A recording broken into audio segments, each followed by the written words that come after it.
just to quickly introduce myself, I'm Luca Morini.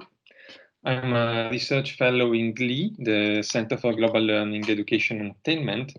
And today I'm sharing with you the journey and some perspectives on the EduHack.eu project. Visit the website of the project. Well, that's quite self-explanatory. In Coventry University, we're working jointly on the project with my center and the Disruptive Media Learning Lab. And this is an Erasmus Plus project, so it's co-funded by the European Union, and hopefully we can keep doing this kind of things in the next few years. Let's see. Fingers crossed. Now, in Coventry University, these are the people working on it. And here is a nice photo of one of the hackathons. I'll come back to it during the presentation. Just one moment to explain the idea of EduHack. I wanted to start, well, I always do that. I get political. So yes, this is a capacity building project. This is about digital technology, but I wanted to start with an ethical affirmation. This is the hacker ethic. It was born in the 60s of people who wanted to have technology more open and shared. And this is the ethos also of the EduHack project. So some key points are, of course, sharing, openness in terms of access to information, and the fact that all information should be available, decentralization, in that there is no top-down centralized hierarchy, and then community and collaboration. But most of all, I would say, for the purposes of what I want to discuss today, is the so-called hands-on imperative, which is the idea that you can learn a lot about things, and it's right and fair to do so by tearing them apart and understanding what is inside. So to appropriate the production, the maintenance, and the creation of things. So this is the general. One of the main components of the EduHack project was the curation by experts, such as many people involved in the network, of a number of resources that compose an online course. So these are 19 activities that are across 4 topics: digital resources, teaching, assessment, and empowering learners. You can access all these resources. You can try them out on the eduhack.eu website. All of these resources are made like this. There's a read section with some of the key contributions to that topic. There's a watch section with some videos further exploring it. But most importantly, again, with that idea of the hands-on imperative, there is a do section where in an estimated amount of time of 1 hour, you will be able to try your hand and start doing something in that area. Now, I will say there's lots of similar initiatives going on around. There's the 23 Things, for example. There's other initiatives from the University of Edinburgh. What we try to do that is a bit different here is that we emphasized again the creative side. So creating digital content or co-creating with students. But I'd say most importantly, we emphasized the political side of the digital, which is often left a bit on the sideline. So here in this activity, we have a few things about assessing what is actually free. Things that are free for us are not actually that free. There's still lots of income coming from that. There's issues about personalization of learning. And this specific set of activities, which is very new in this space, draws on critical perspectives on education technology from authors such as Neil Selwyn, Audrey Waters, who did lots of work about the history and funding, most of all, of education technology. The work of Sean Michael Morris and Jess Thomas about the critical digital pedagogy. So it's not just the tech, it's about understanding the critical and political aspect of it and linking it to pedagogy. Pedagogy is not about the technology. Pedagogy is something that technology can support, but we can't stop to technology itself. And then, importantly, the work of Safiya Noble about how internet algorithms, search engines, for example, can be inherently racist or exclusionary. So this whole section, it's something I'm quite proud of about the project and something that is quite new. Now, throughout this presentation, I will be sharing with you some quotes from a series of focus groups that we did with people that are engaged. So something they said is that they did similar courses. As I said, there's lots, especially now, there's lots and lots out there about how to create digital content, but there's not so much about the policy and political side of it. So we hope that this is something special that the EduHack project has created to help raise awareness of the political context and the economic context also of all these technologies that we are using, and that often is a bit not transparent.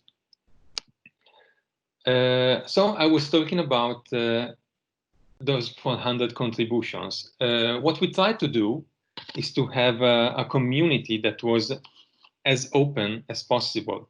So we created a set of walls, as we call them, because like walls, you can post and stick things on them. This was the wall for the Edu Hackathon, and I will come back to that in Turin, that happened online a few weeks ago, where people shared their contributions or their ideas for the Edu Hackathon or responses to activities on the online course. So all the people participating in the hackathons engaged with the course first, got a first attempt and a basic knowledge on how to create something, and then engage with the hackathon to create more. Now the walls are a connected system in that everything that is put on the walls gets collated into a central hub that now, as I was saying, has more than 400 contributions, and it's something else that you can find on the eduhack.eu website, and it's quite interesting to just browse through them. Our idea was to make this as easy as possible. There is no registration, there is no login, there is no password, there is no anything. You just get in there, and then you're able to post, you're able to try and share. However, there's a bit of a flip side to it, because there is no login, no password, no anything. It didn't feel like a safe space in a way, because people were not completely sure of where they were posting. So this is a bit counterintuitive, and an interesting finding from our project is that maybe we actually need more walls, because if you have a bit of a wall, if you have a bit of a rite of passage as a registration or something like that, then you know who is in the community. So that's a bit of a paradox of openness. The risk of openness is that it dilutes things, and then you don't know exactly what is happening in there. This is something quite interesting that we are taking forward with the next steps of the project. But again, it's quite political. There's lots of discussion about walls and accessibility, but maybe we need some of those walls in terms of generating safe spaces for conversation, or clear defined spaces for conversation. Moving on to the face-to-face side of the project. So as I was saying, people engaged with the online course, people engaged with the wall, they shared their contribution and ideas, but then it came to actually meeting face-to-face within the consortium. We organized this presence hackathons. This photo is from one in Logroño in Spain.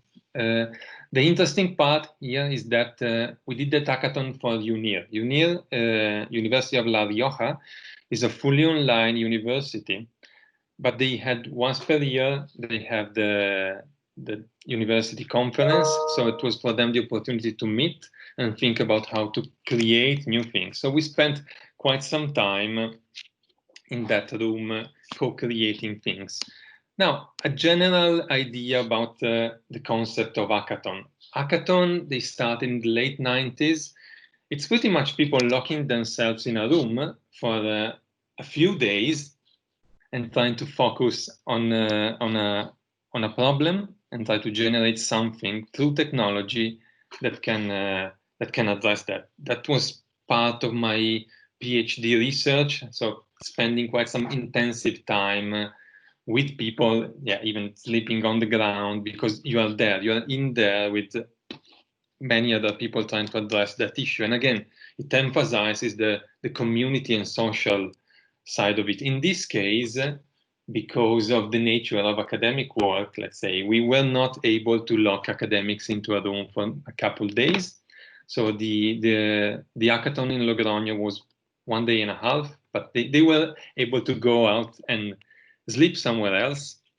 We have been also experimenting with shorter formats. And to do that, to support the structuring in terms of shorter formats, so moving away from the marathon and moving into a series of shorter sprints, we relied on this idea of design thinking. This is a bit overused and sometimes controversial in that it can create the illusion that it's very easy to solve problems, to structure the process of empathizing and ideating and prototyping. It gives you a recipe, and I don't necessarily like to go for a recipe, but when you have a very short amount of time, so when you're asked to maybe address some problems in a department, and we give you 2 half days, like what we're doing now, we're having an hackathon specifically on group assessment, and we've been given by the powers that be of the university 2 half days. So to fit that process into 2 half days, we have to structure it somehow, and design thinking is a good crutch to structure it, but I wouldn't rely overly on it. Still, it's an approach, as our participants have said, that makes you acknowledge your creative power. And I think that if it does that, well, that's the important thing. It's acknowledging that you're not just replicating curricula, you're not just delivering curricula, you're not just sticking by the mid, we would say, but you acknowledge by going through the process that you can try and create something new, something a bit different. And that's a bit of a spark. The other spark, I would say, and I chose this specific photo because there's that looking at each other and building something interesting. Now, for the local Coventry hackathon, it was a very compressed process, but it was also quite social and creative. We asked people to create paper prototypes of digital innovations, just because we wanted to get them into this tactile, creative space. And I chose this photo because here we have people looking at each other and really having some fun together, which is what I'm really missing right now. I really do miss right now that I can't look at you and you can't properly look at me. So that's the biggest part we are missing in this new situation. However, well, this situation happened. So what about hacking in a pandemic? I think the situation in Italy and the UK, well, in Italy, it was quite bad, especially in the region where I come from. But if there's one thing that we're good at as Italians is improvising. And the idea is that everyone I talked to during the focus groups, but also during fieldwork in Italy, they just told me we couldn't anymore choose not to try. In Italy, we were quite behind in terms of distance learning or learning digital spaces, but our educational infrastructures and the regulations are flexible enough that people were able to try the weirdest things. And I will tell you, many of them were just straight bad, but there was that flexibility. There was that flexibility to try. Well, here I see the curriculum being a bit more rigid, but maybe this makes it for a good opportunity to push and try something new. And you try something new by, yeah, we moved everything online, and we try to keep that face-to-face aspect. We try to look at each other as much as possible and discuss and have that contact and the laugh together. And we try to use some platforms. So, for example, this is Mural, and all of those things you can pull and grab and move around. This is an example from the Turin online hackathon. So it maintains that dimension of tactility, where there can be two people pulling on the same object, and you have that laugh, because it's something that might happen when you're working in a physical room. It's not the same, obviously, but it preserves just a bit of that. And this is Lino, a platform similar to Padlet, trying to work in a tactile way over the web can be quite messy. But I think it's very important to preserve or even try and foster that messiness in online spaces, because it's an element of face-to-face interaction. It's an element of what makes face-to-face interaction alive and meaningful. Often we have our learning management systems. We had Moodle, now we will have Ola, and everything is very neatly ordered and structured. That's good. I mean, it helps students get around, but to lose the messiness, I think that's the big takeaway from me, from what it means hacking and creating in a pandemic. Trying to preserve that messiness. And again, hacking is about opening up things and seeing how they work. So there's quite a bit of mess in there. So my last few points, because I want to keep quite a lot of time open for conversation, because I really want to discuss the project, but I want to discuss more generally what does it mean to create curriculum in digital spaces for the rest of the time that we have, is about ownership and curriculum. I'll give you a few examples. So this one is one of the colleagues this one was from Spain. I think he barely touched a computer until a few weeks before the pandemic, and now he was forced to, and just by engaging with our resources, but mainly by taking that leap, he was able to create this whole new set of resources for his students. Now, this is a very short example. It was experimented. It didn't particularly work well, but then it doesn't work well at the beginning, but that you go on and try and try. And if you are left with the opportunity to try and make your own, then you can create something that is yours. This is another example from Italy about creating timelines. So they create a timeline of proiezioni ortogonali. I don't even know how that is translated exactly. Well, it's something about architecture. So they created this kind of resources with students, and that's the very important thing. The curriculum has blown up because we can't do what we were trying to do, but let's get together. We get together in a virtual, messy space, like might be Lino or Mural, and then we reconvene and try to create something new together. And that will be our curriculum that we create as we go, because that's what we can do now, and that's what makes sense that we can do now. One last example. This is a section from Wikipietro, which is a terrible pun, in that well, one part of the pun is obviously Wikipedia. Pietro in Italian means Peter, but also a rock. And this is a professor of geology, and created Wikipietro for and with his WikiRock, with and for his students to continue doing the work during the pandemic. So again, it's about making something that is really, really yours. And maybe it's not what the curriculum was expecting, because there was this pivot online. And if we try to stick with the mid or with the national curricula, then maybe learning would be less meaningful than if we try together to use these tools and we don't necessarily use them well. And this is my next point. This was from someone who said, I want to tell it. I'm old-fashioned.